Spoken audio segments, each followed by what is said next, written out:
ഈ സംവാദം ശ്രീ രാജശേഖരനിൽ നിന്ന് ആരംഭിക്കുകയാണ്. സർ, ഉരുളക്കുപ്പേരി പോലെയല്ലേ മോദി മറുപടി കൊടുത്തത് ഇന്ന് ലോക്സഭയിൽ? നമസ്തേ.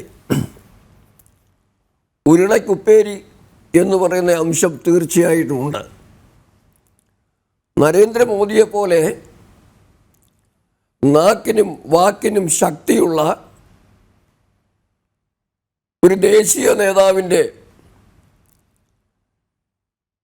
മറുപടി അങ്ങനെ ആകാനല്ലേ സാധ്യതയുള്ളൂ. അതാണ് എൻ്റെ ചോദ്യം.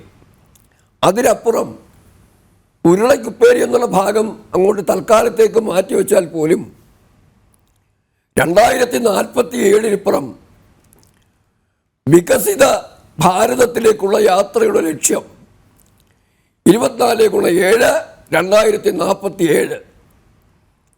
ഈ രണ്ട് കൃത്യമായ സന്ദേശങ്ങൾ നൽകി ഭാരതത്തിൻ്റെ വികസനത്തിൻ്റെ പാതയെക്കുറിച്ച് കൃത്യമായ ധാരണ നൽകിയ പ്രഭാഷണം.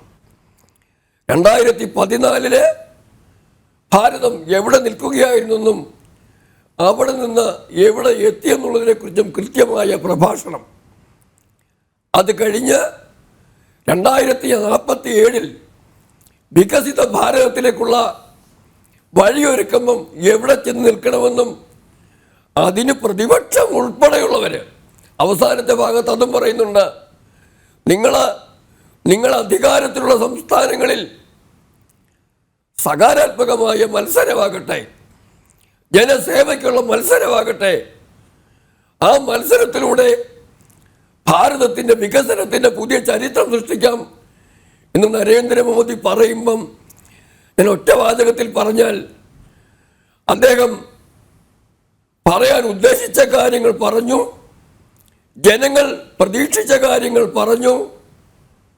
പറയാൻ നിർബന്ധിതനായ അനാവശ്യമായ പ്രതിപക്ഷ നേതാവിൻ്റെ സംസാരങ്ങളിൽ നിന്ന് പ്രകോപിതനായി പറയുവാൻ ബാധ്യസ്ഥനായ കാര്യങ്ങളും പറഞ്ഞു. അങ്ങനെ എല്ലാ അർത്ഥത്തിലും സമ്പൂർണമായ ഒരു നയപ്രഖ്യാപന പ്രസംഗമാണ് നടന്നുള്ള കാര്യത്തിൽ യാതൊരു സംശയമില്ല. ഇതാണ് എനിക്ക് ആമുഖമായി പറയുവാനുള്ളത്.